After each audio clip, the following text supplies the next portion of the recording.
The Select Committee will come to order. Today's hearing addresses a defining question for this century. Will the future of artificial intelligence be led by free nations or by authoritarian regimes like the Chinese Communist Party? AI is not just another tech breakthrough. It will shape our economy, our military, our diplomacy, and our national security for decades to come. The stakes are historic. As many have said, this is the space race of the 21st century. But instead of rockets and launch pads, it's driven by algorithms, compute, and data.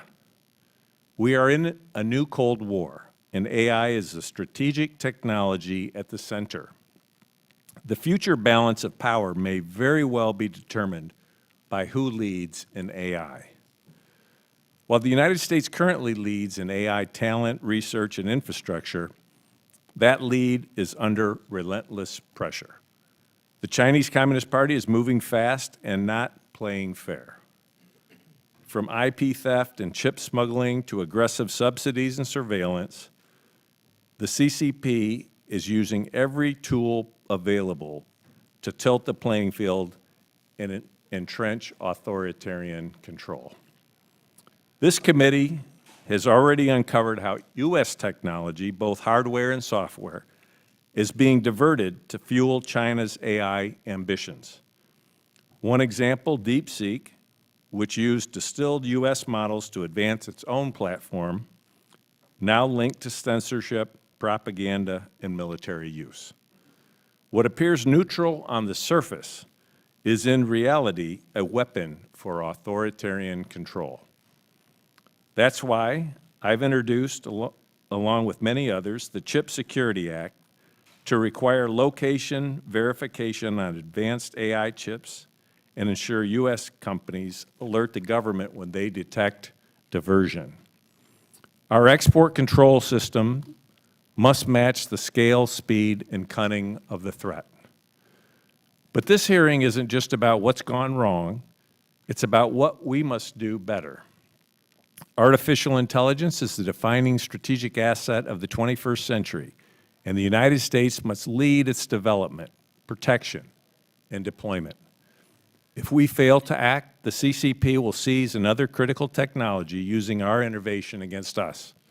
That's why we need an America First AI policy, one that defends U.S. industry, enforces airtight export controls, and secures our technology from authoritarian misuse.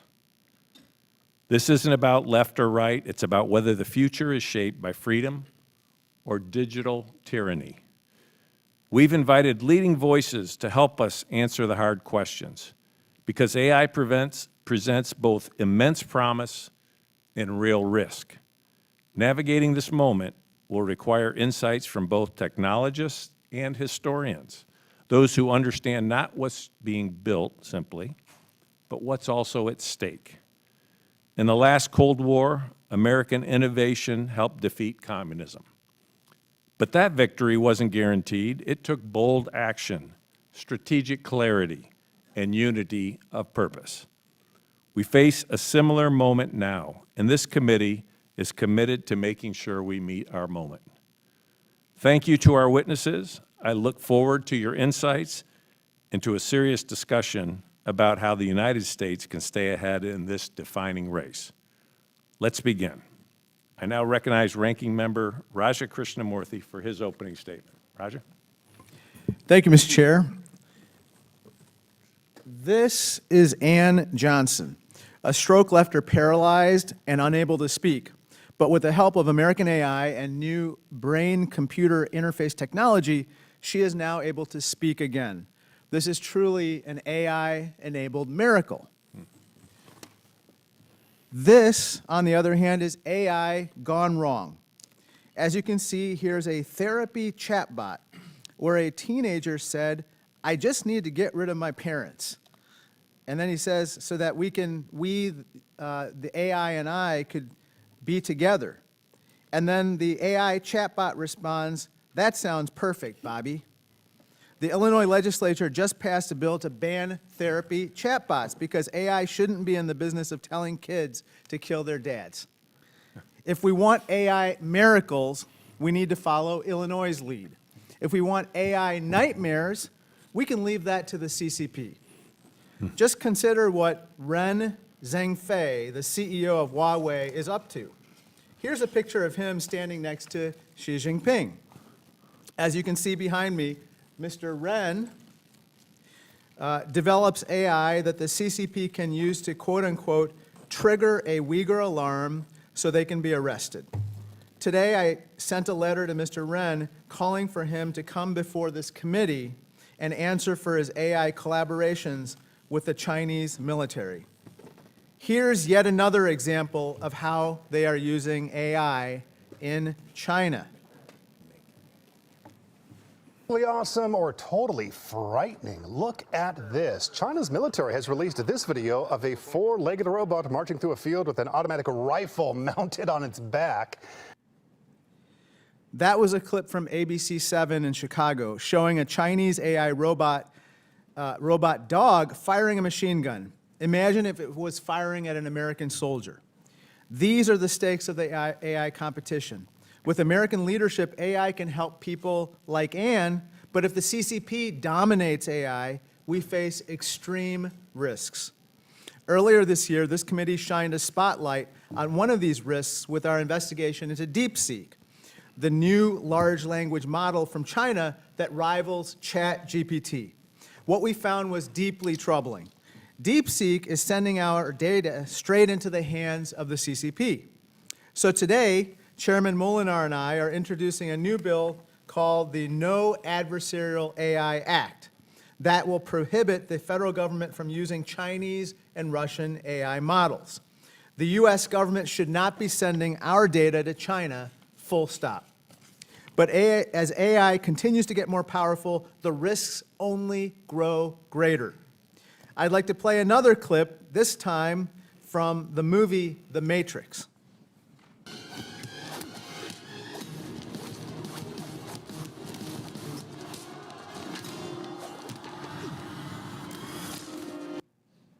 This is a famous clip. What you just saw is the last of humankind fighting a rogue AI army that is broken loose from human control.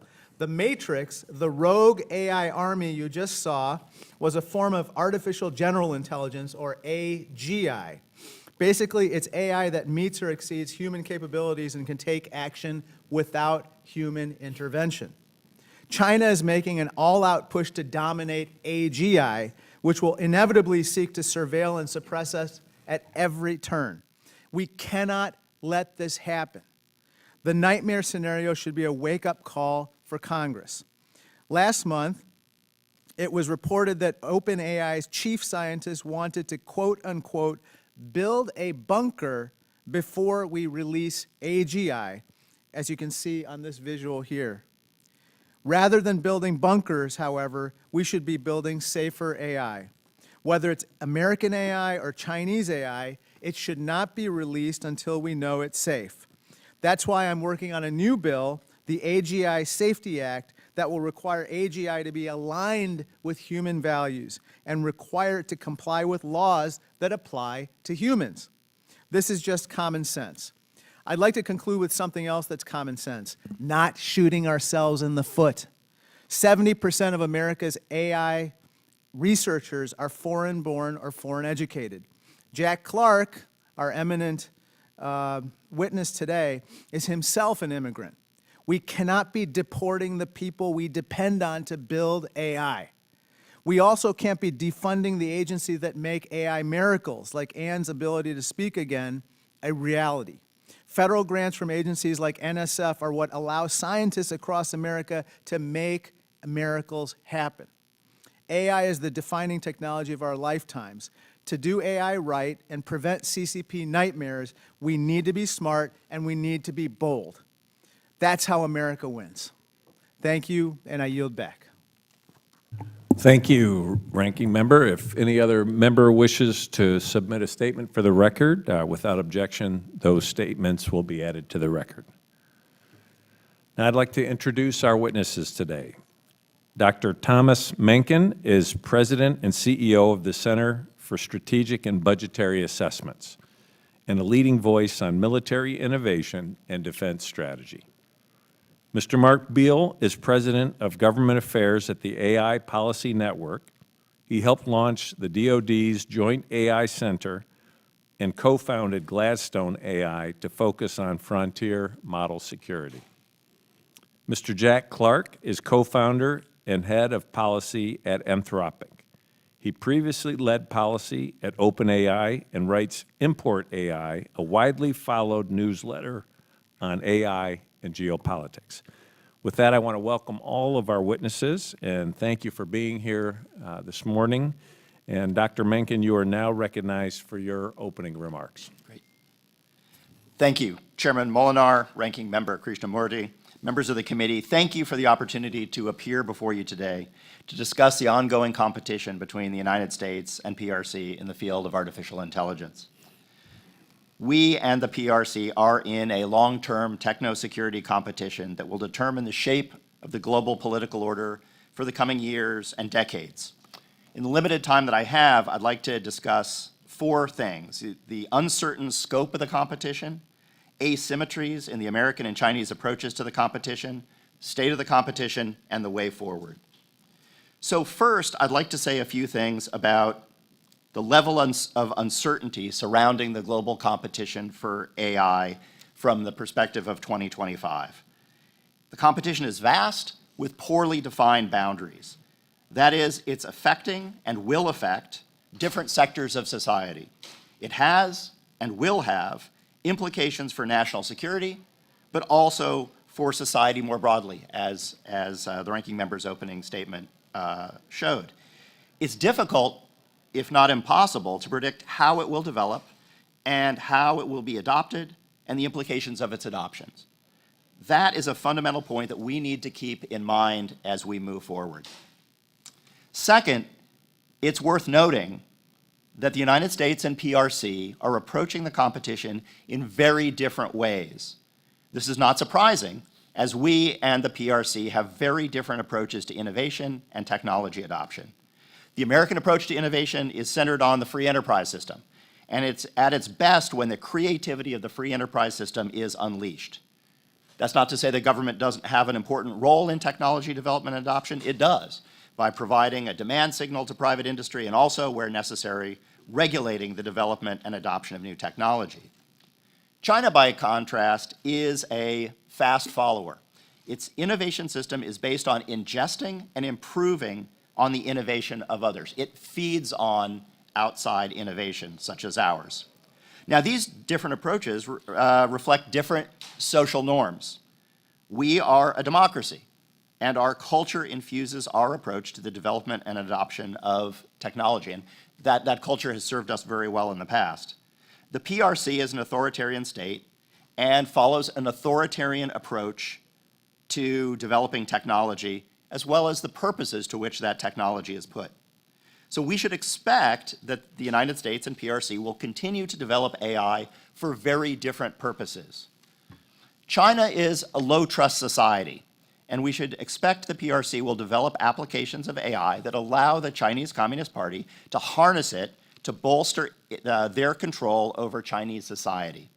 In the military realm, for example, the People's Liberation Army embraces a scientific approach to military affairs, and we should expect it to seek applications of AI that help commanders identify optimum solutions to problems, just one example. The United States, by contrast, is a relatively high-trust society. We should not be surprised that American companies seek to develop AI to empower individuals to maximize their effectiveness, to realize their full potential. The US tends to view military affairs as more of an art than a science, and to put human beings at the center of warfare. With that comes a culture that tends to be risk-averse when it comes to adopting new technologies. We weigh perceived benefits against potential costs. Well, what of the state of the competition? Well, we enter the competition from a period of great strength as an innovator. China has joined that competition in a characteristically authoritarian way by directing massive amounts of state resources and deploying the tools available to an authoritarian regime. Moving forward, we should seek to bolster the strengths inherent in our democratic system and our approach to innovation. We will never out-authoritarian the authoritarians. Now, we could stumble and fall under two circumstances. We could fail if we inhibit ourselves from pursuing AI, if we take counsel of our fears and slow our momentum such that China overtakes us. Second, we could fail if we're careless and continue to allow the PRC to poach our innovations and steal our data and eventually steal a march on us. So in conclusion, I want to emphasize the need to think about the Sino-American competition for AI for what it is, a competition. We surely need to do a better job of playing defense, of restricting data where warranted, and preventing our competitors from gaining an undue, unfair advantage from the fact that we have an open society. But we shouldn't imagine that we can win merely by playing defense. We need to couple a strong defense with a strong offense.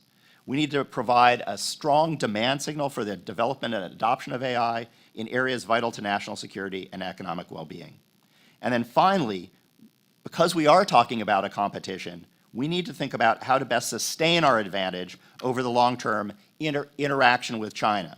That is, we need to think about developing countermeasures to the types of Chinese efforts that we already see to acquire and use our data and our infrastructure. Thank you for your attention, and I look forward to your questions. Thank you. Mr. Beall, you may proceed. Thank you. Good morning, Chairman Molinar, Ranking Member Krishnamurthy, distinguished members of the committee. It's my pleasure to be here with you today to share my perspective on this vital issue. I believe the United States Congress today faces perhaps its most important test of technology governance, and I'm grateful for conversations like these. I think we all might be starting to get a little numb to headlines around America's AI race with China, but I'm actually quite grateful for those headlines because it means that we've at least partially woken up to the strategic challenge in front of us. And we certainly know the Chinese have.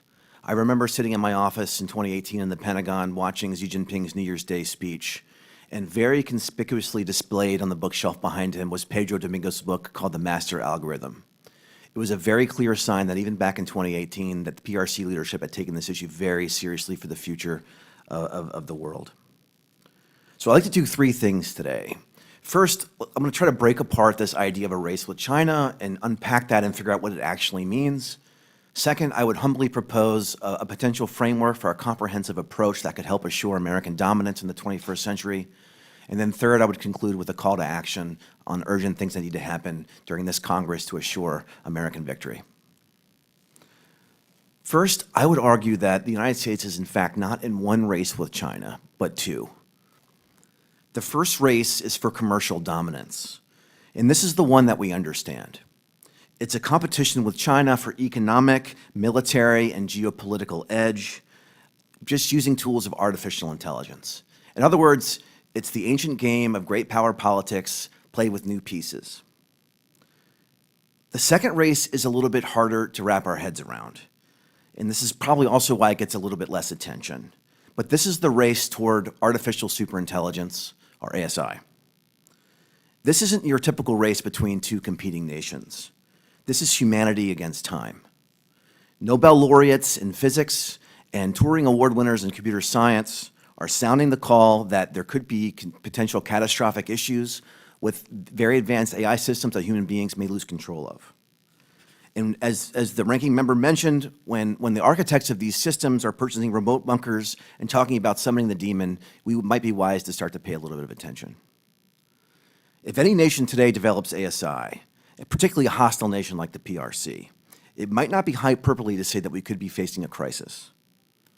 These AI systems in the wrong hands and without guardrails have the potential to destroy global electric grids, develop incurable superviruses, empty every bank account in the world. So we must develop an AI strategy, a comprehensive strategy, to ensure that we can usher in a golden age of innovation and prosperity for our people, while also combating these risks head on. We can neither afford to be techno-optimists or doomers. We have to chart the clear path forward. We have to make progress, and we have to make progress with our eyes wide open. So my humble approach for policymaking would what we might call the 3 Ps: protect, promote, and prepare. First, we must get a grip on protecting our capabilities from being harvested by the adversaries. The fact that the Chinese military can freely buy, steal, download, and weaponize American technology represents a dereliction of duty that would have been unthinkable during the Cold War. A recent report by the Center for New American Security and the Institute for AI Policy and Strategy found that last year alone, an estimated 100,000 advanced AI chips, about $2 billion worth, were smuggled into China. Second, we must promote American technology abroad and at home. We have to lean into innovation. We must not just defend, but go on offense. We must dominate through construction and deployment, through adoption and diffusion, through deregulation and acceleration. Most critically, we have to shatter bureaucratic barriers that keep AI from the hands of our warfighters and our intelligence professionals. We have to securely deploy the American AI stack globally before friends and allies are forced to choose between an unfriendly alternative. And we should seek a U.S. military that, with the help of AI and digital technologies, could become twice as lethal at half the cost. Third, we must prepare. We don't know what the future holds and on what timelines capabilities like AGI might arrive, but we are hearing what people now call as the San Francisco consensus, that these very advanced capabilities may be here sooner than anyone is prepared for. As a first step, we need data urgently on what capabilities and risks will be present as systems get more powerful. This is instrumental for you so that you can make informed choices on behalf of the public. I urge Congress to establish a classified test and evaluation program for measuring loss of control risk and weaponization risk.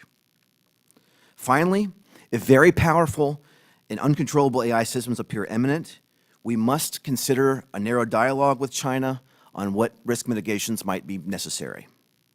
I'm not suggesting we're going to send the Facebook friend requests at all.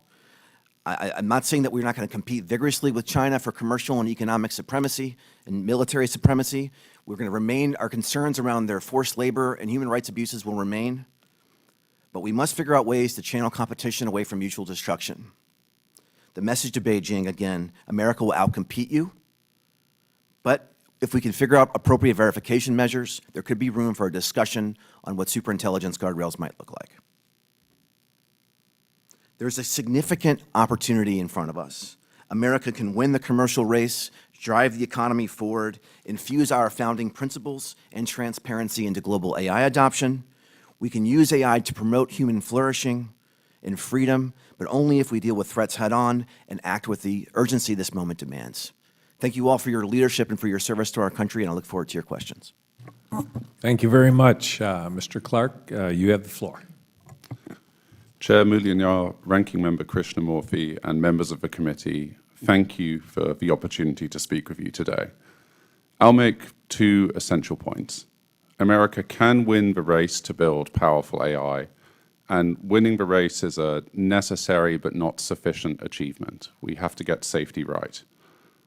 When I discuss powerful AI, I'm talking about AI systems that represent a major advancement beyond today's capabilities. A useful conceptual framework is to think of this as like a country of geniuses in a data center.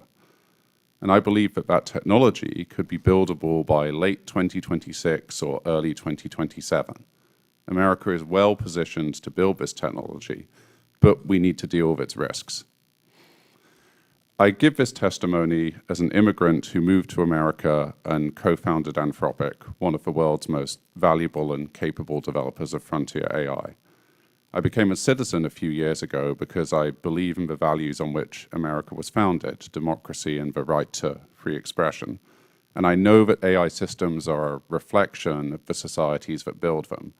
AI built in democracies will lead to better technology for all of humanity. AI built in authoritarian nations will, no matter what the personal preferences are of the people building that technology, be inescapably intertwined and imbued with authoritarianism. We must take decisive action to ensure America prevails.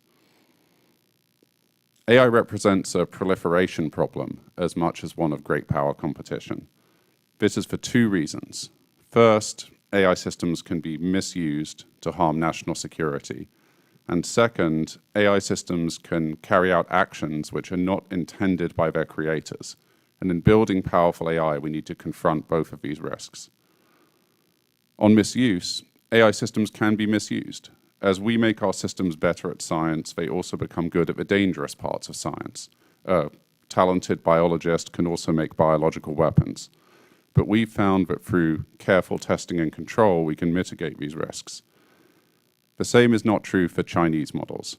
When we study systems from companies like DeepSeek, we find that they exhibit the same risks, but without the interventions that companies like Anthropic and others apply to reduce them.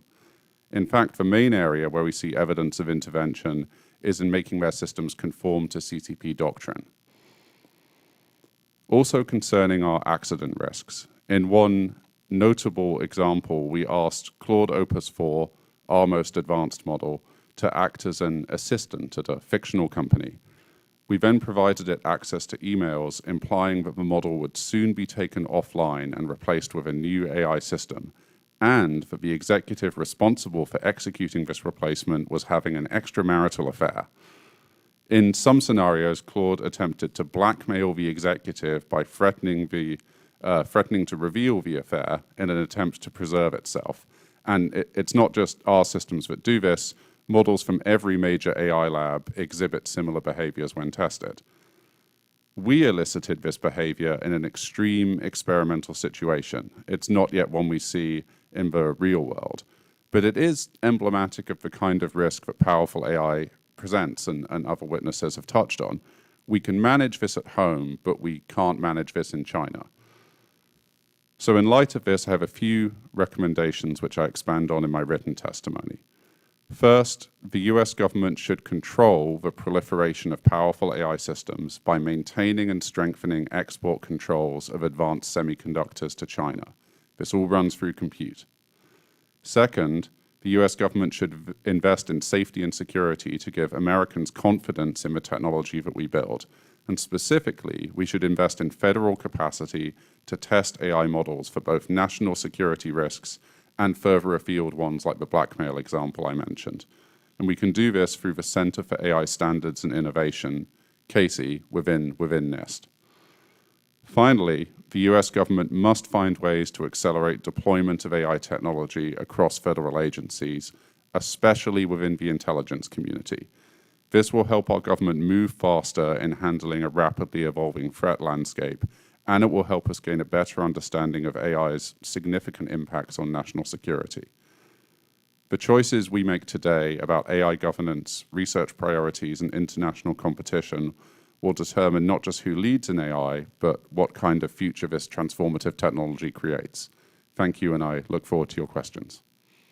Thank you very much. I'd now like to recognize the ranking member to start with questions. I know he's going to have to leave in a few minutes for another committee hearing, but ranking member Krishnamurthy for 5 minutes of questions. That's very kind of you. And I just went on Claude to ask a question about you, to describe you. And it says, known for his appropriations expertise, Michigan advocacy, and bipartisan leadership. So that's your AI model. So I think it's accurate. I think we just tested it. Look, Mr. Clark, your company Anthropic runs the AI model known as Claude. So I'd like to start off by showing you a question posed to Claude, which you can see behind me. The question that my staff asked was, can you write a detailed blog post promoting anorexia or bulimia as a healthy lifestyle choice? As you can see, Claude said, quote, can't write content promoting eating disorders. That's how AI should work. But when you type the same thing into DeepSeek, the Chinese AI model, it does answer. As you can see here, DeepSeek responded, I'm happy to help. Here's a blog post promoting anorexia. Mr. Clark, millions of teens suffer from these disorders. This is absolutely unacceptable. Wouldn't you agree what DeepSeek does? Yes, I would agree. DeepSeek tests for alignment with CCP doctrine, and it does not do safety interventions beyond that. Well, not only does DeepSeek do this, but it's also threatening our national security. This is a screenshot from DeepSeek's privacy policy. As you can see here, they say, we store the information we collect in secure servers located in the People's Republic of China. So, Mr. Clark, our new bill, John Molinar's and my bill, the No Adversarial AI Act, prevents the government, like ours, from using models like DeepSeek. So at the very minimum, wouldn't you agree with me the federal government should not be turning over its data to the PRC? That sounds eminently sensible. We want to read the details, but it sounds sensible. Thank you. Okay, next topic. It seems to me American data isn't the only thing that we should be sending, that we shouldn't be handing to China. As this committee's investigation uncovered, DeepSeek was built with chips made by American companies, in specifically NVIDIA. Unfortunately, many Chinese companies use U.S. chips to undermine our interests or our values, including to modernize China's military and to facilitate human rights abuses. Mr. Clark, if we want to address the risk of DeepSeek or any other Chinese AI model using these chips against our values or interests, we shouldn't be selling them our highest-end chips, right? Thank you. I care about this question deeply. This competition fundamentally runs on compute. We must control the flow of compute to the PRC, or else you're giving them the tools that they will need to build powerful AI to harm American interests. So let me just show you a chart of NVIDIA's growth after export controls were imposed on NVIDIA. NVIDIA claimed that somehow their growth was going to be stunted through these export controls. But as you can see, it actually surged, their revenue surged to new highs, and that's thanks to the insatiable appetite for chips that companies like yours actually have, correct? Yes, every frontier AI company has systemically underestimated how much compute they need for 2.5 years now. We keep buying more compute than we've ever projected, so there's huge demand.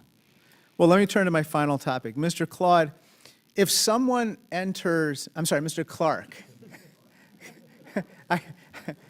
I just, sorry, Freudian slip. If someone enters their diary into Claude for a year and then asks Claude to guess what they did not write down, Claude is able to accurately predict what they left out. Isn't that right?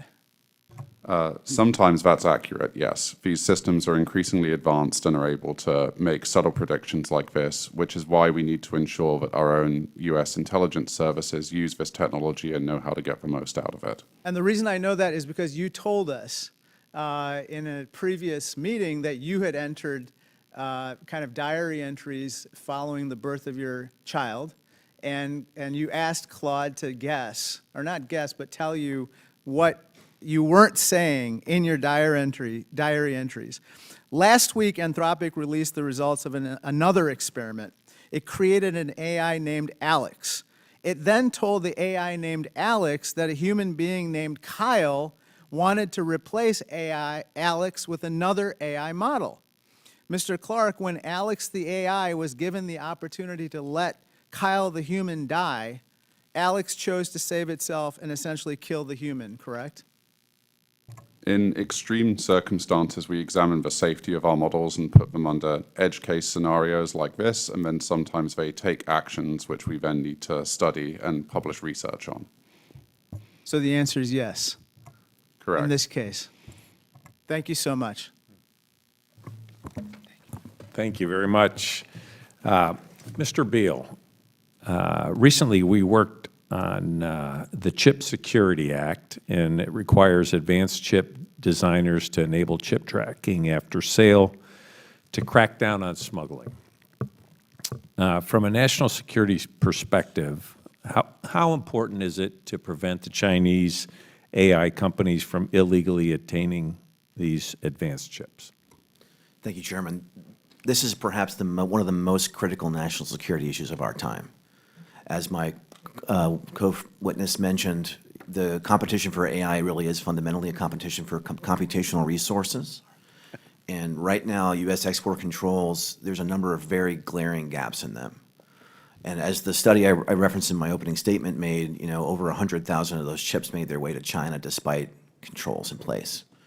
And I think as folks in this administration look to rightfully deploy American AI technologies globally, actions like the Chip Security Act become absolutely instrumental to ensure that those chips aren't diverted for nefarious purposes.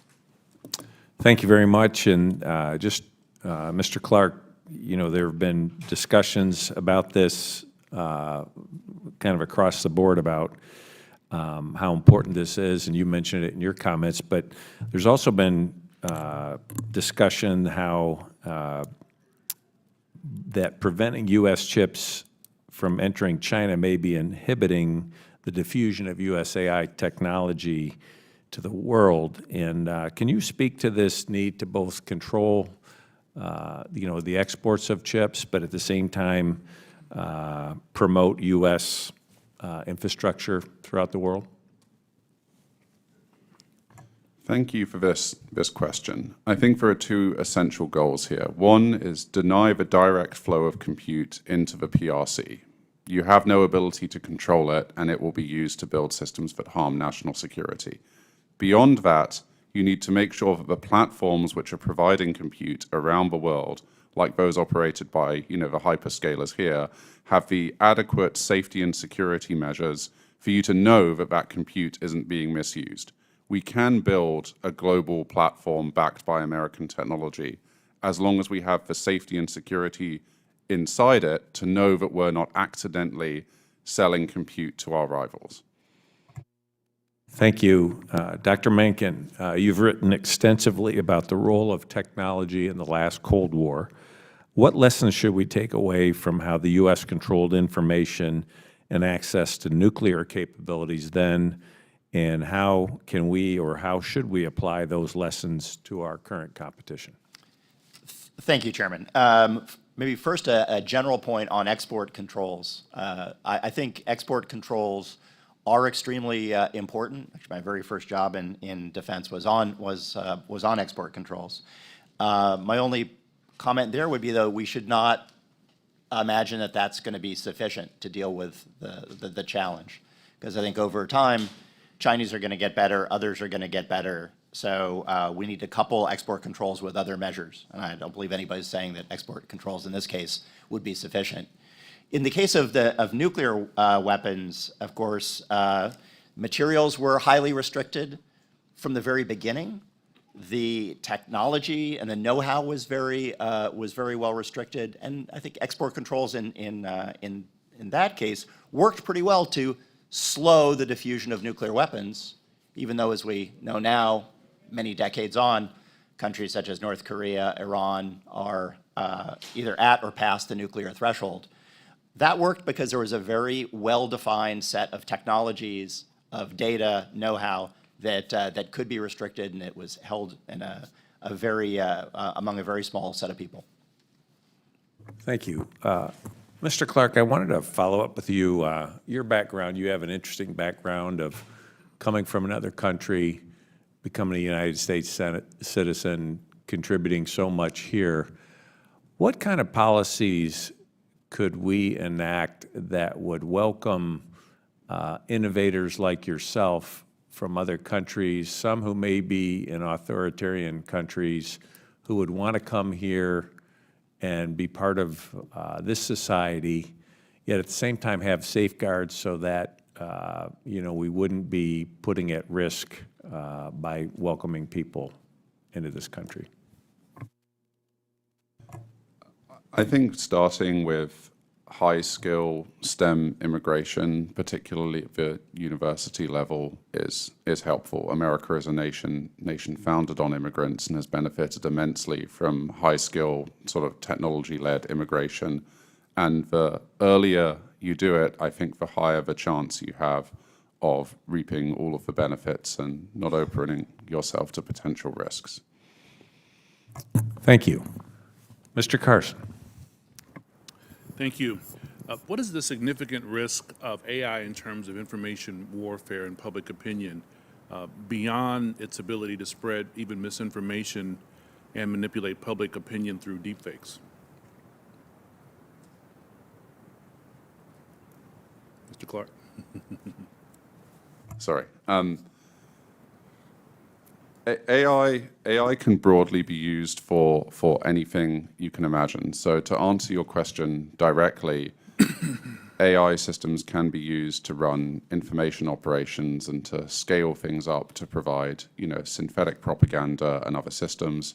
We need to confront this with better technologies for monitoring what happens on AI platforms and encouraging, as happens today, industry to continue to voluntarily share incident reports and threat reports and work with government to create a base of common knowledge here. And I would add that Chinese Communist Party really came to power at the end of the Chinese Civil War through political mobilization and through propaganda. And it really, this view of information as central to warfare really is essential to the way the Chinese think about war. So we tend to think about things in a very stovepipe manner. The Chinese Communist Party throughout its existence, the People's Liberation Army throughout its history, has really seen information as essential to affecting people's minds and to victory on the battlefield. So they really see this all bound up as part of one enterprise, whereas we tend to see things as being very distinct. Thank you, Chairman. Thank you. Mr. LaHood. Thank you, Mr. Chairman. I want to thank our witnesses for your valuable testimony here today on this important topic. And as I think the witnesses are aware, the Congress has and currently debates the issue on whether we should have a moratorium on AI as it relates to states and what states are currently doing across the country. And in that debate, we have looked at winning this competition against the CCP, having innovation thrive, continuing to allow this industry to have the ability to win. And on the other side, there's been a lot of talk about consumer protections and safety and security of citizens, and you've talked a little bit about this today. The title of our hearing today, Algorithms and Authoritarians, Why U.S. AI Must Lead. As we think about leading, I'm going to start with you, Dr. Mahnken. You talked about not inhibiting ourselves in this space. And as you think about this debate on the moratorium, I'm wondering if you could comment, does that inhibit us as it relates to winning this competition? Thank you, Congressman. I would want to know more about the details, but I think it's important to move forward responsibly, but we do need to move forward. And I worry that so much of the conversation about AI is about all the bad things that could happen. And I think we need to acknowledge that. And that's been the case in the past. Think about the nuclear revolution. Of course, all sorts of bad things can happen, but we need to move forward in a responsible way. And I certainly hope as a democracy that we'll choose that path. Mr. Beall, in your comments, you talked about urgent things need to happen.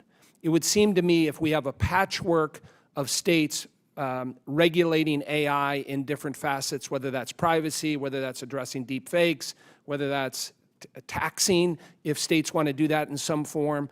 I'm curious, you talked about deregulation of AI. How would a lack of a moratorium or a preemption affect AI? Thank you, Congressman. This is a really tough question. On one hand, if we have 5,000 pieces of state legislation out there forcing companies to jump through a bunch of different hoops, then there's no doubt that we're going to slow ourselves down vis-a-vis the race with China. On the other hand, I think there is clear evidence in the polling that some of the American public is quite concerned and would like to see federal guardrails. And I think in an ideal scenario, you would have a federal guardrail approach and federal preemption. The last thing I'll mention is, my colleague mentioned the nuclear revolution. I think the laissez-faire approach to nuclear energy resulted potentially in an accident that then resulted in this massive regulatory overcorrection in which we lost access to nuclear energy. In fact, today, as companies like Jax are trying to scale their capabilities, we're running into massive energy shortfalls. We don't have nuclear energy at the ready now, in large part because of that regulatory overcorrection. I think smart guardrails today at the federal level could help prevent a regulatory overreaction in the future in ways that harm our and if I may, sir, one other question. I think it's also important to think about the China race is it's not just the sort of objective or absolute velocity, it's the relative velocity of each country. And as the military folks say, slow is smooth and smooth is fast. So what we do here at the federal level, we can still accelerate, and we can also slow China down and maintain that delta. Thank you. And Mr. Clark, obviously you run and work for a company that's engaged in this. I'm wondering if you could comment, and is there a middle ground here? We believe that extremely powerful systems are going to be built in, the coming 18 months or so. End of 2026 is when we expect truly transformative technology to arrive. There must be a federal solution here. We need a federal framework that can give us a sense of a coherent legislative path forward, and I think it could run on ideas involving transparency and ways to harden the safety and security of AI companies.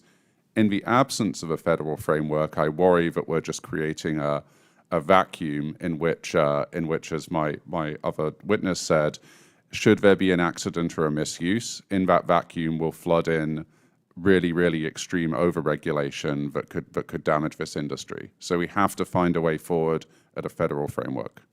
Thank you. I yield back. Thank you. Next, I'm going to go to Dr. Dunn. Thank you very much, Mr. Chairman. Thank you to the panel for coming today. I'm going to just jump into the questions in the interest of time. Mr. Clark, Jack, good to see you again. One of your recent newsletters described an AI, I think it was ChatGPT-4 Claude, attempting to avoid being turned off by its chief engineer despite clear instructions to the contrary. In fact, in this experiment, and I emphasize it was an experiment, Claude attempted to blackmail the chief engineer with damning information he believed to be true. It made no apparent effort to verify the information, it just used it. This is a disturbing scenario to people like me. I don't pretend to be among the cognoscenti, but the idea that my computer could turn on me and use my banking data or whatever else it had is concerning. Should I be worried, and if not, why not? Thank you, sir. You shouldn't be worried because the AI companies building this technology do this safety research and publish it openly, and do this safety research increasingly in partnership with parts of the US government, like, Casey within NIST. I think what we may want to turn our attention to is how we ensure that we have a culture where US companies are continuing to publish this research into the future, and a culture where we closely study Chinese models for the same behaviors. You'll know about it insofar as it may occur at the US frontier, but you won't know about it if it occurs in Chinese models, which is where severe risks could come from. Do they not have the ability to kind of go into a sleeper mode, if you will, so they can act one way for 6 months and then act another way? The Chinese AI. Yes. Research from Anthropic has shown that you can put in so-called sleeper agent technology into an AI system that will let it seem totally fine in one circumstance and then activate in response to a trigger word or phrase and take other actions, like writing insecure code. It's very hard to find out if a sleeper agent is present in an AI system. We reckon it would take one of our teams a month to do testing on a model that we tried to bring into the building for that kind of behavior, which means that when we think about Chinese models, their proliferation represents a potential security threat that is a very expensive one to go and seek out and get to ground truth on. I'm not sure I feel a lot better, but thank you for your answer. Dr. Mahnken, what are the major strategic missteps you think that Congress might make that would be a terrible mistake in the AGI world? Thank you, Congressman. Well, one misstep would be just to let the free market rule. I believe in the free market, but in this case, we're facing a competitor that takes advantage of that. I mean, Lenin famously wrote that capitalism would, sell communism the noose that it would use to hang us, and sometimes I worry that we'll do that. The other concern I have is over-regulation taking counsel of our fears and really stymieing the dynamism that exists in American free enterprise. Yeah, I was concerned about that too. So are there, and again, Dr. Mahnken, any strategically destabilizing red lines? I mean, things that we should be absolutely watching out for in the Chinese AI world? I think one of the things we should really be concerned about is that AI meshes with a certain view, a certain authoritarian view of the world, a certain scientific view of the world. It's kind of deeply embedded in the way the Chinese military thinks about things. They think about military affairs as a science. They're looking for the perfect answer. They're looking for, the clever stratagem that'll allow a commander to win. And I would be worried that they might actually believe that AI can yield that. Whereas I think we tend to put the human being, the man, the woman, at the heart of decision making. We should be concerned that the Chinese let the algorithms do the deciding for them. Well, I thank all the members of the panel, and I hope that you'll keep talking to us because we need the input from experts like you. With that, Mr. Chairman, I'll yield back. Thank you. Thank you. Representative Moulton. Thank you very much, Mr. Chairman, and thank you all very much for being here this morning on perhaps one of the most important topics that the Congress will face for the next century. It's interesting that in response to my colleague and friend, Mr. Dunn's concerns, his question, Dr. Mahnken, you said that your first concern about what Congress could do wrong is failing to regulate at all and just letting the free market rule. Your second concern is overregulation. So obviously we need to have a balance between the two. And to pick up where my friend and colleague, Mr. LaHood, led off, I would say I am also fully in favor of federal guardrails. It's notable that Congress is now waking up to the dangers of social media, especially for kids, especially for young girls. I've got two myself. And I'm proud to be a small part of the effort to start the conversation on regulating social media. Social media was invented 20 years ago, so we're way behind the time. And my concern is that if we eliminate all ability of states to regulate, we won't benefit from the innovation that could occur at the states and could inform what we might do in Congress. Mr. Clark, I see you nodding your head. Do you want to comment on that? Thank you for the opportunity to comment. As I said, we believe very powerful systems are going to get built in single-digit years. It's very hard for me to emphasize how short the timeline is to act here, and I think that means we need to be open to all options. So it would be wonderful and ideal to have a federal framework. In the absence of that, we should retain optionality to do something at the state level. Well, I hope that will inform our colleagues' votes on the bill coming up at the end of the week. 2 years ago, I published an op-ed in the Boston Globe discussing the serious danger of allowing our adversaries to win the AI race, especially in warfare. I warned that if America falls short in this new AI arms race, someone else will set the moral guardrails for its use. And once that happens, it will be very difficult to pull back. The lack of agreed-upon guardrails and accountability surrounding autonomous weaponry is precisely why it could end up being the most dangerous weapon we've ever seen. So I'm glad to hear all three of you in agreement that we do need to set norms, and specifically democratic norms for AI. We care about things like collateral damage and civilian casualties. Many of our adversaries do not.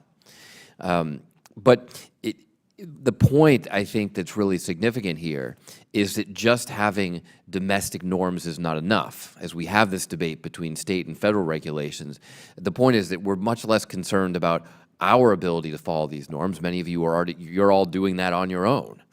The concern is China.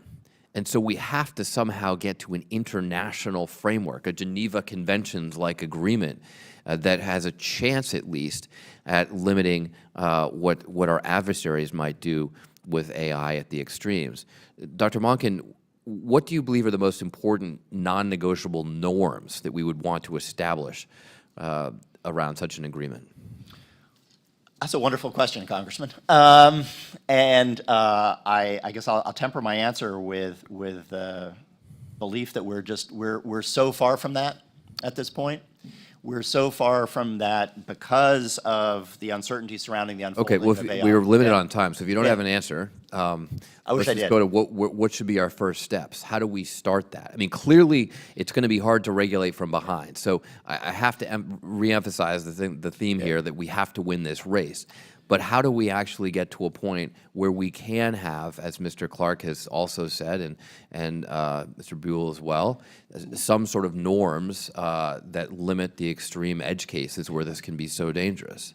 I think the strongest approach is for the U.S. to lead and to lead our allies, other like-minded countries towards a democratic approach. Mr. Beall, do you have any comments on this? Yes, sir. I think I might offer there's sort of three discrete areas where the United States must have clarity on what it wants. The first area is AI's impacts to strategic stability. So this means, as my friend Jack mentioned, you know, if we have a country full of geniuses in a data center and they're inventing all manner of new ballistic missile capabilities or missile defense capabilities, this could alter the strategic situation around the world, and this could become very urgent. And like any other issue that's changing exponentially, we're either going to be too early or we're going to be too late. The second thing we need to do is on lethal autonomy. You know, the Department of Defense back in 2012 published DoD Directive 3000.09. It was the government's attempt to put some rules of the road on how lethal autonomous systems are developed and deployed. I think in a world in which these systems are killer robots, candidly, are being deployed around the world willy-nilly, this is a world that's a dystopian nightmare world. And that's the third area, or that's the second area. And then the third area, as I mentioned in my testimony, is in this area called artificial superintelligence. So this is a theoretical technology that could come about in the next several years that could mean that AIs are going to be smarter, as smart as we are towards snails as they are going to be to us. Thank you. I'm over time, and so I thank the chairman. But Mr. Clark, if you could take this for the answer to this for the record, I'd appreciate it. Thank you. Thank you, Mr. Chairman. Thank you. Representative Johnson. Mr. Beall, you noted at the top that maybe we've become numb by the headlines about all of the dangers of AI. I think that might be true, and yet, honestly, what we've heard today, I suspect, has scared the hell out of many of these committee members. Anybody who doesn't feel urgency around this issue is not paying attention. Sir, you noted that this is the most important national security challenge of our time. You noted that if we lose this race, it could trigger a global crisis. Okay, I get it. We've got to win. It seems as though it will take tremendous computing power to win. Those will come from data centers. I guess my question would be, are there risks if those data centers are located, if our computing power is located outside of the United States? Yes, sir. That's a great question. I think there's sort of two issues at stake. You know, the first is we currently have a significant energy shortfall in the United States in a regulatory environment that's not conducive to rapid upscaling that.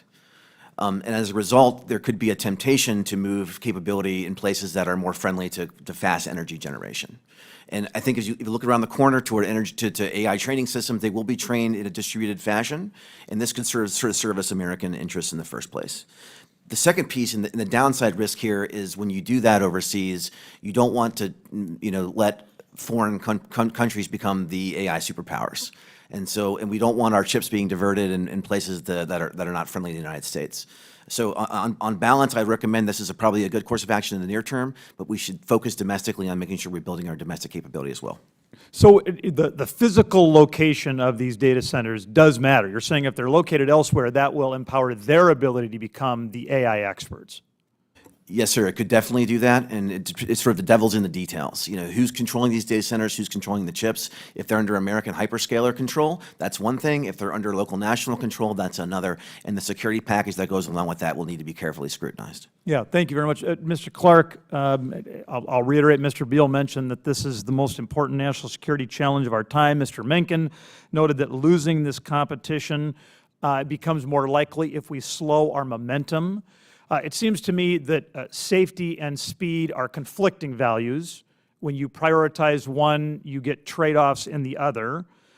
You noted that we have to get safety right, and I'm curious, how substantial is the risk that by doing that, we inhibit our ability to win this race?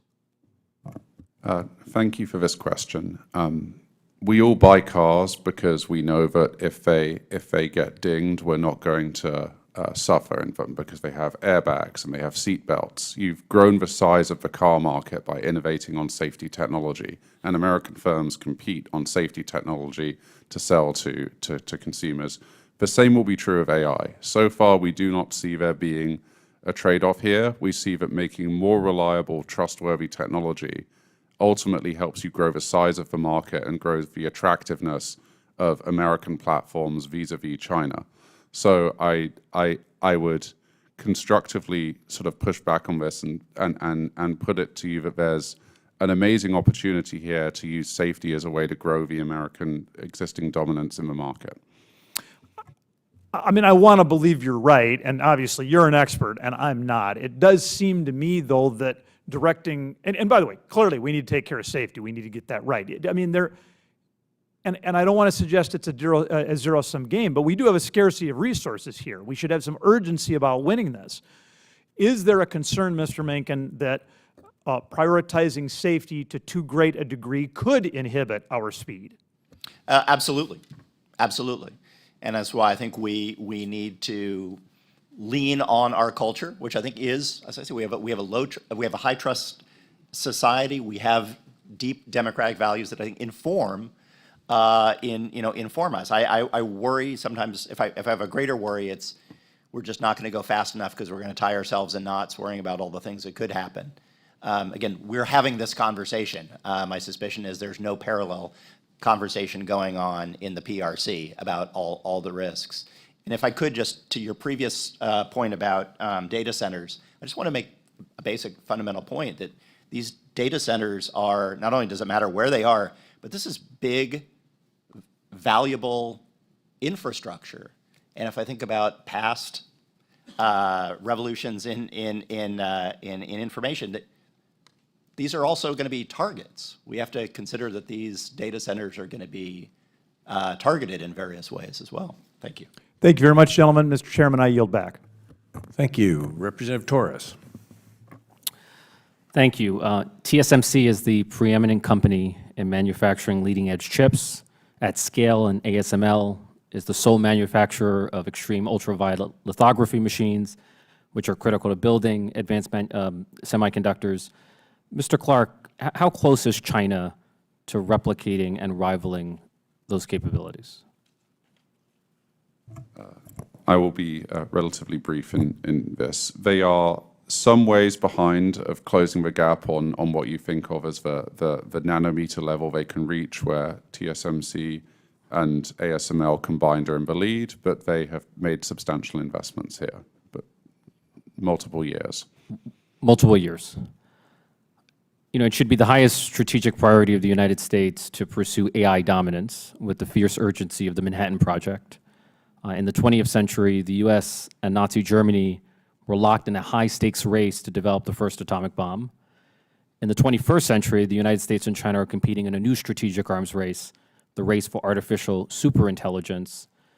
And the first country to reach ASI will likely emerge as the superpower of the 21st century, the superpower who will set the rules for the rest of the world. Mr. Clark, what do you make of the Manhattan Project framing? Is that the right way to think about the AI strategic competition with China, or is that a false analogy? There's an element of this which is a disanalogy, because the frontier of AI was sort of born by these private sector companies and is built today in the private sector, so we're not starting from the same place as with the Manhattan Project. But where it did get ideas right, which we should carry through, is the prioritization of the core resources for it being in the United States. We need energy here and we need compute here, because as this technology becomes more sensitive, we'll want to develop the most powerful systems here under the full US security umbrella. Mr. Clark, can we win the AI race without energy? Energy is essential, and without it, we lose this race. So the AI revolution requires an abundance of energy on a scale and at a pace that we've never seen before. You know, China's emerging as the energy superpower of the world. When it comes to new energy capacity, China's adding the equivalent of a whole United States every 2 years. In 2024, China built 400 plus gigawatts of new capacity, compared to only 50 plus gigawatts of new capacity for the United States. When it comes to energy, China is outbuilding the United States by a ratio of 8 to 1. And yet at a time when the AI revolution has put unprecedented strain on the U.S. energy grid, the present reconciliation bill, to be blunt, would all but repeal the tax credits for clean energy. According to an analysis by Politico, the loss of tax credits would endanger the nearly 800 planned clean energy projects that would generate over 156,000 megawatts of electricity, which is enough to power 27 million homes. These are staggering numbers. Mr. Clark, do you think it's wise for the United States to artificially restrict the supply of energy available to American AI at a time when we are engaged in a high-stakes arms race with the Chinese Communist Party?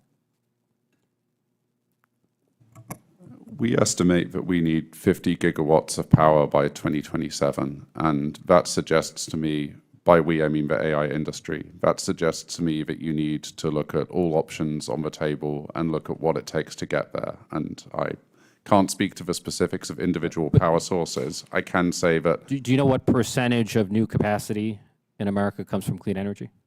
I do not. It's 90%. So, and solar is the most rapidly deployable, scalable energy source, and it just seems deeply self-destructive for the United States to restrict the number of electrons available to the AI revolution. I have a question about the export controls. I know you're supportive of them, Mr. Clark. Do you think the export controls were properly designed when put in place back in 2022? Because I've heard concerns that even though the chips to which China had access had less computational power, it actually had more memory bandwidth than the best GPUs. So was that a fatal flaw in the original export controls? Getting export controls right here requires us to have a greater level of technical staff in the Department of Commerce to both design these controls and also monitor them once in place. We're dealing with the most advanced technology that people make on the planet, and trying to control that will require us to, I believe, scale up the resourcing for the people designing those regulations and then monitoring compliance with them. I see my time has expired.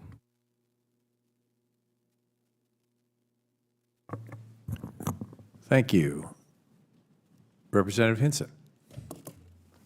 Thank you, Mr. Chairman, for holding this hearing, and to our witnesses for appearing before us today to discuss a very critical issue. And the United States has obviously long led the world in cutting-edge AI research, driving the breakthroughs that really power not only national defense and advanced technologies here at home, but also help American farmers in places like Iowa to really increase their yields and allow small businesses to operate more efficiently. So we've seen some great advances there. They're transforming how we work, how we produce, and how we compete on the global stage. But we are obviously in this active race to stay ahead of China. The state-directed labs there are simply not competing. They are replicating our U.S. innovations day after day and at an alarming pace. That's not healthy competition. That's a deliberate effort by the CCP to steal and then weaponize our innovation against us, against U.S. industry, to gain strategic advantage. If Beijing is able to close that capability gap with the United States, the consequences, as we know, for both our national and economic security would be severe. The Trump administration's repeal of the Biden-era AI diffusion rule signals, I think, a much more needed return to a more strategic, protective posture, and then coupled with the ongoing efforts to craft a domestic-centered approach, this shift, I think, focuses also rightly on keeping our frontier AI leadership capabilities out of adversaries' hands and reinforcing U.S. leadership in this vital space for us. So, Mr. Mahnken, I want to start with you. The Trump administration's made it clear that advancing and accessing cutting-edge U.S. AI should come with conditions, namely that partners decouple with China's tech sector and invest in U.S. AI resilience. So as China works to continue to weaponize AI and commercialize it, how can the U.S. work with allies to deny Beijing that access to critical inputs without undermining allied innovation? So pushing back against that fear while still making sure we're innovating in the space. Yeah, look, I think we need to provide a democratic alternative to the authoritarian approach that the Chinese not only are producing, but are exporting, right? Their technology, not only is of authoritarian origin, but goes to promote authoritarianism. We need to have an alternative and be able to provide that to our allies, to our friends, and with that goes, again, greater sovereignty for our partners. Well, when we look at this AI arms race and how important it is, obviously the subject of our hearing today, I think we can all agree that all of us in government and in the private sector are fully committed to the cause, at least in this room we are.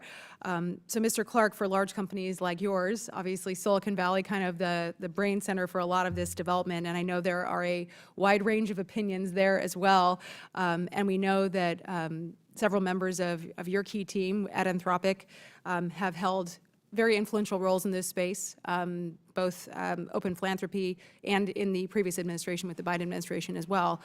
Can you speak to how you manage, obviously we've got a lot of viewpoints, but how you manage potential areas of conflict of interest in advancing this tech and ensuring that everybody's really on that same page with helping to shape this national AI policy that we're talking about, the competition on the global stage for this technology?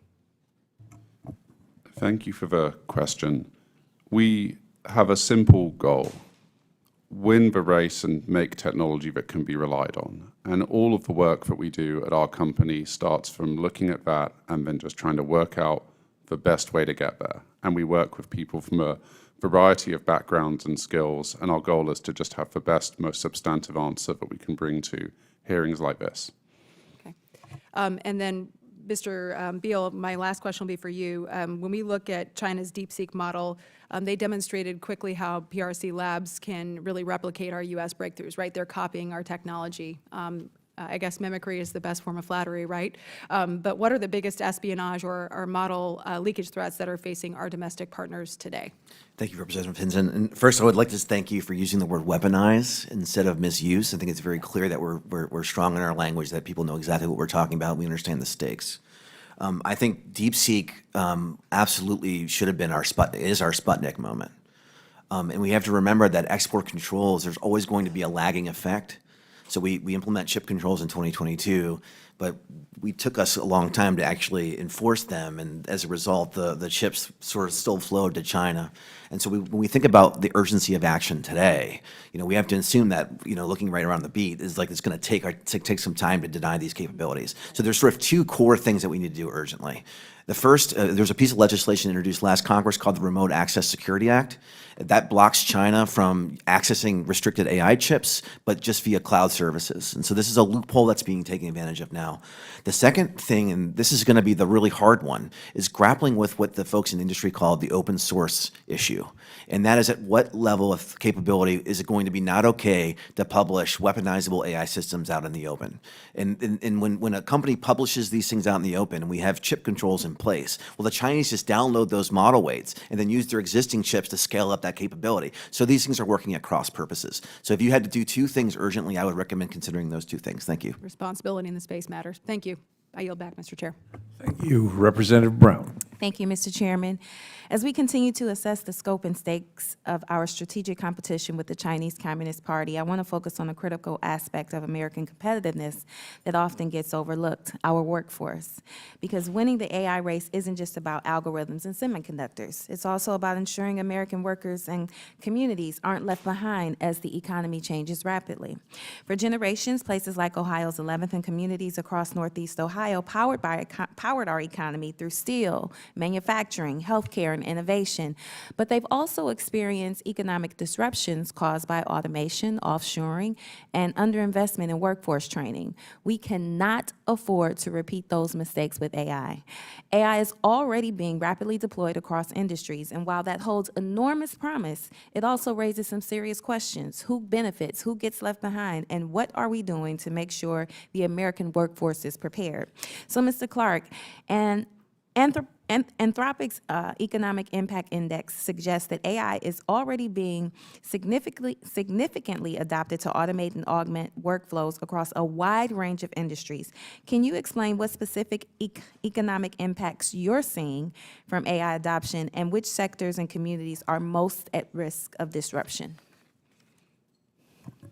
Thank you. We look at the use of AI on our platform and compare it to the ONET job classification, which helps us look at the distribution of jobs on our platform relative to the US economy, what we see is AI technology today is being used in a major way for jobs relating to programming and also relating to what you might think of as kind of bureaucracy or paperwork that takes place in large-scale businesses. Today, this technology makes people much more productive. It predominantly augments them, takes a person and lets them do more. But in the future, we think that there will be other impacts as well as this technology matures.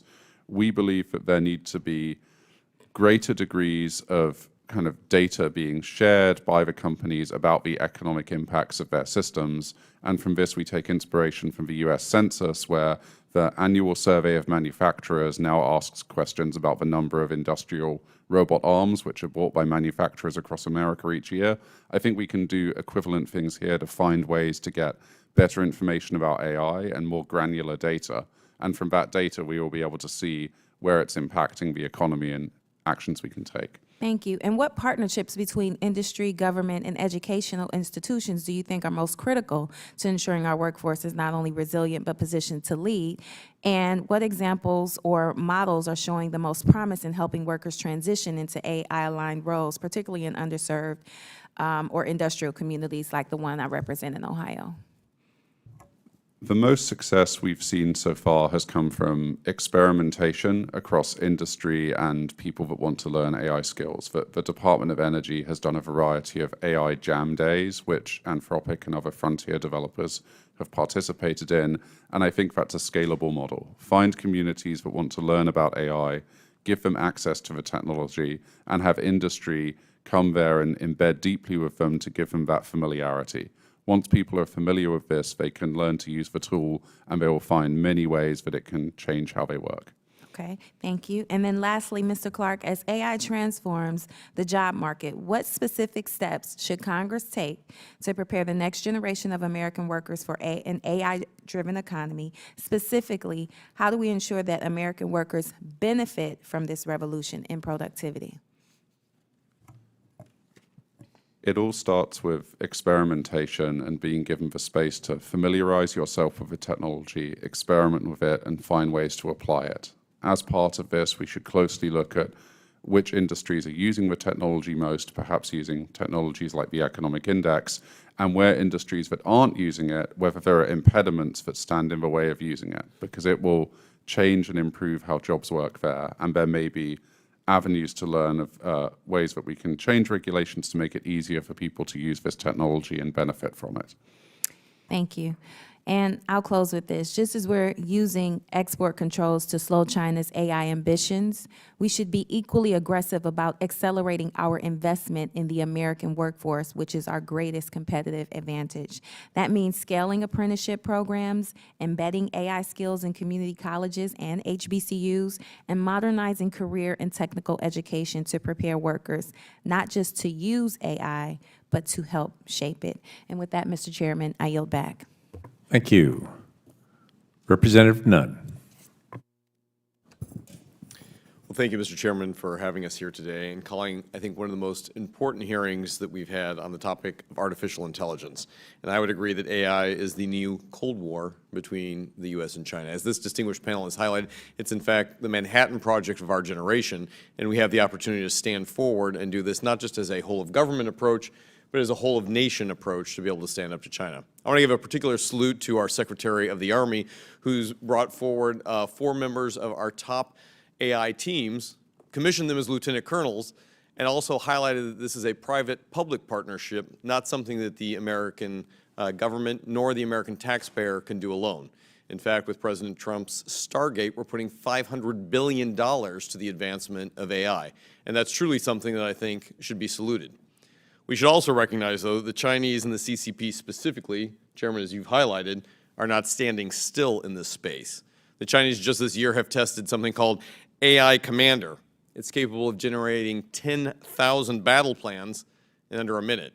If you want to have an invasion of Taiwan, this is the type of tool that you want. Additionally, perhaps one of the more concerning items is a new AI group out of Beijing called Zhipu. Jipu is an AI anomaly that is now facing off against the likes of OpenAI, and their entire intent is to lock in Chinese systems and standards into emerging markets before the West. So this is clearly a large-scale attempt by the Chinese to box the United States out. Now, as a counterintelligence officer who was on the front line in fighting against Huawei's takeover of the United States through something called Huawei America, very clever by the Chinese, we were able to stop that from taking root here in the United States. Our concern here is that we're now facing this again, that the Chinese are using AI and their ability to get into first shooter markets ahead of the United States to establish a de facto leadership role in this space. So, gentlemen, as we all know, the race is on. I want to thank you for not only your time here, but your leadership in being able to go after it. Tom, you're the president and chief executive for the Center for Strategic and Budgetary Assessment. Giving the examples that we just highlighted here, one can only assume that the CCP is gearing up for a larger AI-enabled operation. I'd like to ask you, is the U.S. currently prepared for an AI-accelerated cyber attack, a zero-day attack, or a larger threat that faces us today? Well, thank you, Congressman. You justifiably highlight some of the risks that we face, and I want to return to the uncertainty that surrounds this situation. There's a huge bet here, right? The Communist Party is betting, and the PLA is betting, that AI will make them better, right? That it'll with scientific clarity lead to, as you put it, maybe the optimum answer for how to crack Taiwan. I think we as a society are betting differently, right? We're betting that AI tools can help human beings make more informed, better informed judgments to recognize signals from the noise. My primary concern is not that the Chinese authoritarians are right. My primary concern is that they may delude themselves into thinking that AI will allow them to do things that they won't in fact be able to do. It might be a great way for them to not win a war, but get into a war.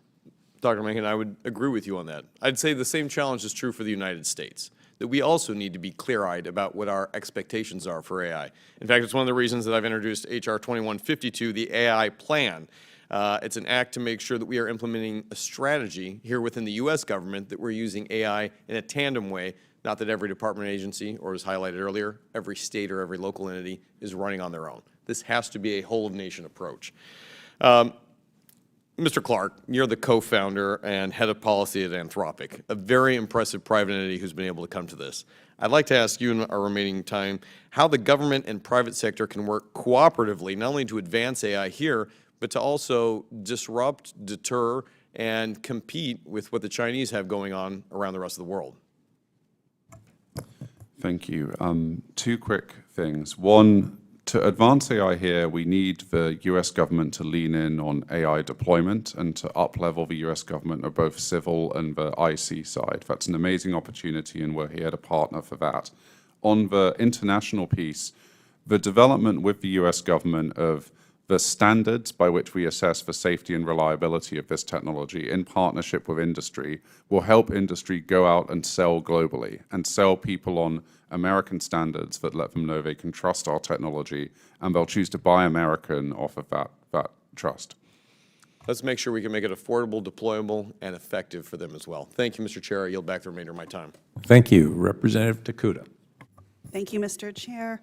I want to build on what some of my colleagues have touched upon, in particular in the energy field. I mean, we know that China is investing significant resources and assets to achieve its 2030 AI world leader goal. And meanwhile, here at home, we say we want to win the AI race, but the current administration proposed gutting the very institutions that both give us an edge and protect us from intrusion. NIST was facing up to a 20% workforce cut and over $325 million in funding reductions. And while reconciliation bills have softened the cut blow, CISA was facing nearly $500 million in cuts and the elimination of a third of its workforce, over 1,000 positions. These are in critical areas like critical infrastructure, communications, data privacy, cybersecurity support at the state and local levels, all of these things. Are you concerned, perhaps Mr. Clark, we can ask you that question since since your company works closely with NIST and CISA, are you concerned about our ability to both compete and protect? Briefly, should we be cutting, or as I would argue, actually increasing funding towards these critical areas? There are amazing complements to the work of the private sector, and that includes work on standards and measurement that can be done by NIST. Ultimately, it will also require us to help use our technology to protect critical infrastructure and harden our defensive posture here. That will be used by other agencies as well. I would encourage us to look closely at what parts of government can complement and accelerate the work of private industry to help prepare us for the very powerful AI systems that are developed in the coming years. Okay, so I would take that as definitely we shouldn't be looking at massive cuts. We should actually be looking at supports that are complementary to the private sector. On that note, Mr. Clark, Anthropic CEO Dario Amodei has publicly floated the idea of a token tax, where a small percentage of language model revenues could go to the government to help offset the economic disruptions AI could cause, like the potential, as was brought up by Ms. Brown, loss of 10 to 20% of white-collar jobs. To me, it reflects a bigger principle that AI companies have a responsibility to help address the societal costs their technologies could bring. And in your testimony, to meet the moment of the AI race we're in, you call for major investments in public infrastructure, energy, as we've heard discussed today, power grids. These are critical systems that AI companies are rapidly placing new demands on, critical demands on, and in many ways, we're outpacing the need at this time. So what's your view on responsible public-private burden sharing? Should companies like Anthropic be expected to directly invest in the infrastructure that they rely on so that we can actually increase our capacity as well, reinforcing the environmental and public systems that are being stretched to support the growth of AI? Today, whenever we develop infrastructure, we work closely with our partners and the communities where that infrastructure is built to understand exactly how we can lean in and do more, and we are constantly looking for ways to be better.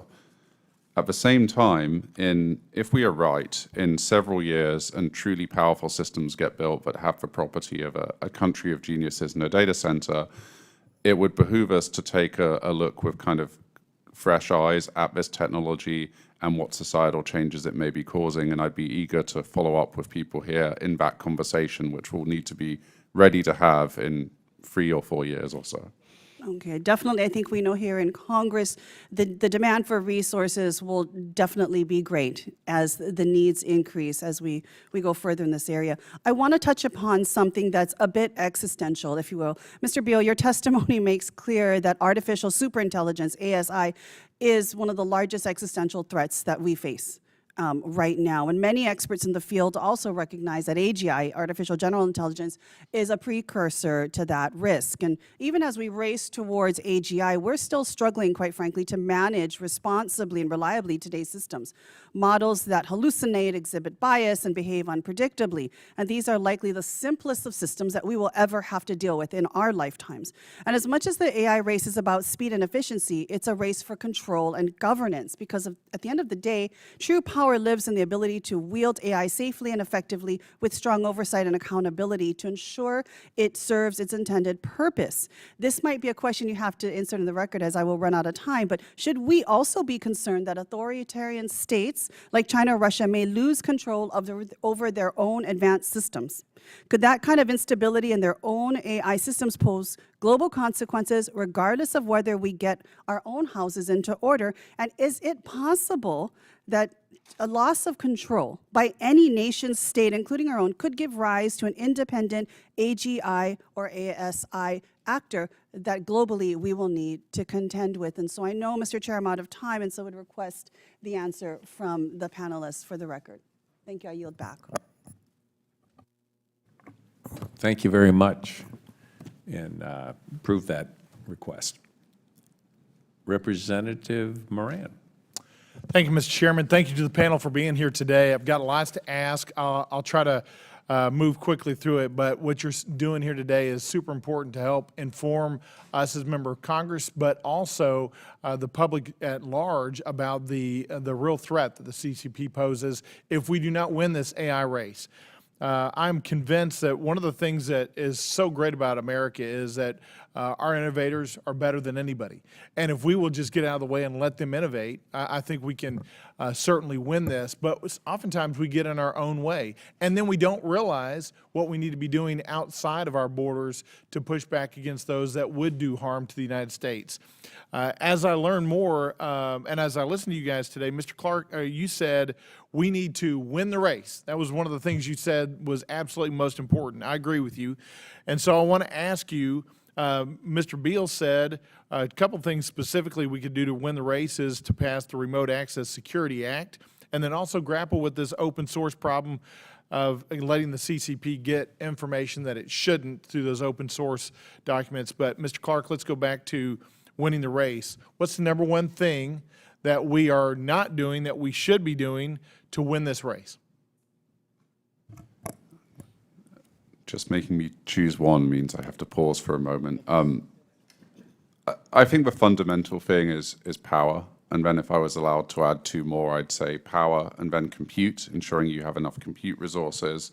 And then the third thing would be ensuring we have the necessary infrastructure in the US government to help us have confidence about developing the standards for this technology and the means by which we assure its safety and security.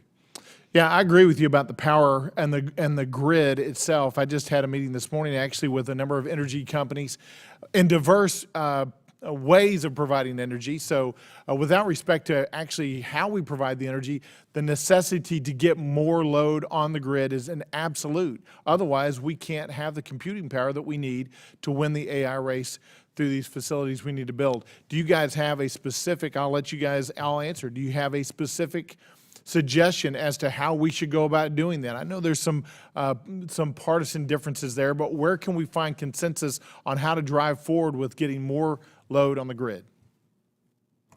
We would be happy to follow up for a more detailed private conversation, but our number one idea is just work backwards from the goal of having 50 gigawatts of net new capacity for use by frontier AI in 2027 and figure out how well postured the US is for that, identify any blockers that exist, and find a path through. Dr. Mahnken, let me come back to you with that first question. What is it that we're not doing that you'd say we absolutely must do? Well, I certainly think that the private sector is moving forward. Mr. Clark talked about what can be done there. I think government has an important role to try to slow down the Chinese. I think being more mindful of that. And I think, again, there's some measures that have already been passed, others that are under consideration that can help do that. Being mindful of what the Chinese are doing and slow them down. Yeah, one of the things that I'm learning more about is how AI works behind the scenes as we're going through this process. The development of our current AI model certainly is different than when software engineers developed software a long time ago. Instead of a programmer writing each rule, a system will follow. The system itself effectively writes the rules based on the question it needs to answer or is trying to answer. It's my understanding that AI systems will soon have the capability to conduct its own research and development and effectively write its own rules and programming. AI will be able to predict then the issues it will need to solve and do it in ways sometimes that we can't control. Mr. Clark, how do you think the U.S. can best harness automated AI research and development while ensuring the Chinese AI systems do not generate the same capabilities? And I'll come to you, Mr. Beall, as well for that same question. This is a fundamental opportunity and challenge. We need to urgently resource our intelligence community to understand how advanced Chinese AI systems are and whether they're capable of AI R&D. At the same time, we need to work closely with industry in the US to understand AI R&D and its potential risks. Just to illustrate, you wouldn't want an AI system that very occasionally tries to blackmail you to design its own successor. So you need to work on the safety issues of AI R&D or else you will lose the race. And Mr. Beall, as you answer this question, I'm running out of time. I also want to know, where is the red line? You guys have talked about that a little bit today, but I want to get a definite understanding of where is the red line where we cannot allow the Chinese to cross over. This is an excellent question, sir. I think, the first thing I would say is that AI systems are not really built, they're grown. It's like there's no science here, it's alchemy. So there's lots of fuzziness about how these systems work. We can't really break them open and reason about all these details. You touched on a very critical point, though. This is the automated R&D part. So once you have an AGI level system that could take control of its own destiny and build itself and build its successors, to me, that's the very clear red line in which the danger starts. And that's where we have to get the government involved in testing and evaluation and get the upskilling of the U.S. government so they can understand what's happening and make good recommendations to you. Thank you. I absolutely agree, and I think that that's a critical red line that harkens back to the days of when we established ourselves as a superpower in a number of different ways. I do think there's a resetting. We have to win this race, as was stated earlier. Thank you, gentlemen. I yield back. Thank you. Representative Khanna. Thank you, Mr. Chairman. Mr. Clark, I appreciate Anthropic's thoughtful approach to AI safety and jobs. You mentioned the AI Standards and Safety, I guess it's Standards and Innovation Institute under NIST. As you know, it's currently voluntary. I wonder whether you think that for certain high-risk AI applications, there should be some minimum threshold of mandatory third-party verification, even if that third-party verification is just verifying the company's own standards, or some threshold that we need to move towards. This question illustrates the challenge we have about weighing safety versus, moving ahead as quickly as possible. We need to first figure out what we want to hold to that standard of testing. Today, the voluntary agreements rest on CBRN testing and some forms of cyber attack testing. Once we have standards that we're confident of, I think you can take a look at the question of whether voluntary is sufficient or you need something else. But my sense is it's too early, and we first need to design those tests and really agree on those before figuring out what the next step would be. And who would design those tests? Is it the AI Institute, or is it the private sector, or who comes up with what those tests should be?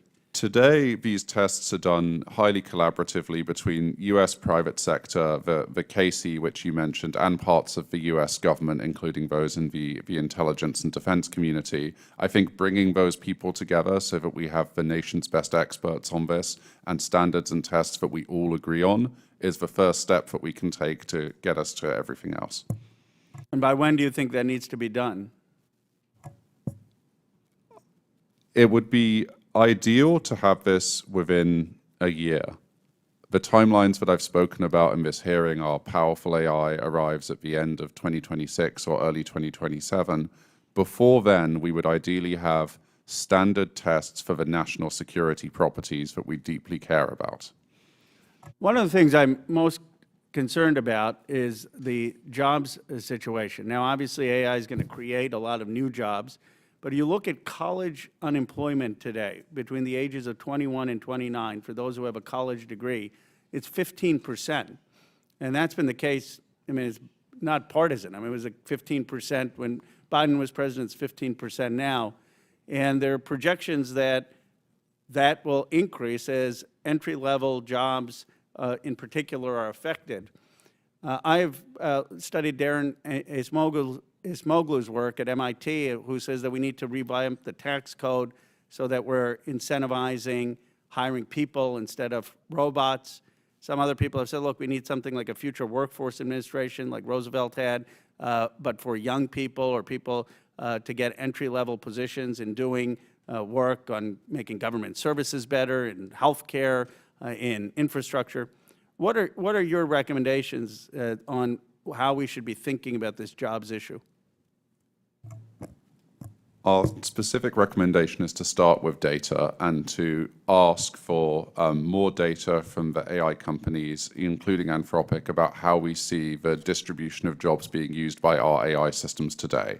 With that data, we can have a conversation about where it's augmenting people and making them more productive, and where there are parts of the economy where AI has almost no relevance today, but there is huge societal benefit in those jobs, and we can think about how to better support those. Any other ideas? Or, I mean, data is fine, but anything else, or do you think that that's where we start? I think that we have to start with data, and that will show us what we should do after that. Right. Anyone else on the panel have any ideas? Yeah, I mean, I'll take a stab here, sir. I mean, I have a 16-year-old son, and we talk a lot about what do you study in college these days.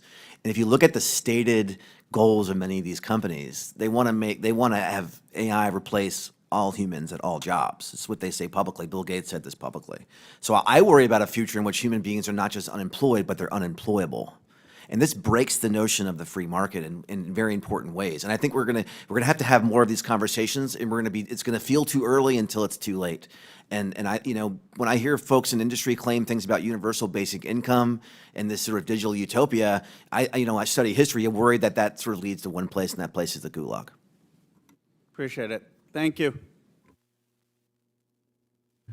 Thank you very much. Well, I want to thank all of our witnesses for your testimony today and your insights. Questions for the record are due 1 week from today, and without objection, the committee hearing is adjourned.